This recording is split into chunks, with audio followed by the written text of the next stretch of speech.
मंडळी आज होता सुट्टीचा दिवस आणि आम्ही सगळे निघालो होतो फिरायला आणि फिरता फिरता आम्ही आलोय भायखळ्याच्या राणीच्या बागेत म्हणजेच आपल्या वीर जिजामाता भोसले उद्यानात आलो होतो।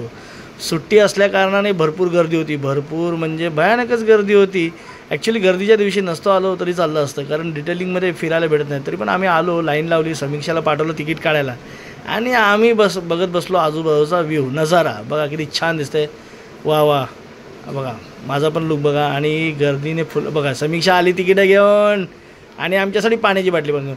अरे बघा हे काय सुईसारखं टोक असलेलं काय हे सुसर, अरे वा वा वा, अरे बघा हळूहळू सरकते पुढे पुढे, असं वाटतं आम्हाला खाऊन टाकेल, पण आम्ही सुरक्षित अंतरावर असल्यामुळे कारणाने ती आमचं काही बिघडवू शकत नाही।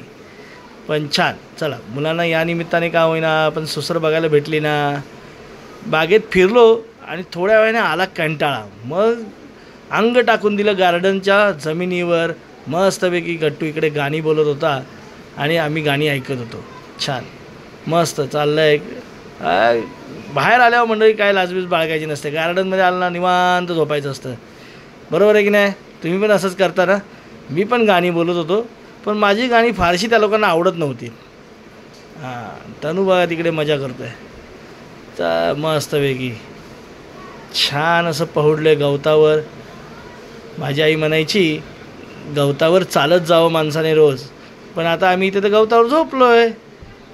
चला सगळं फिरून आता आम्ही चाललो परतीच्या दिशेला, म्हणजे आपल्या घरी।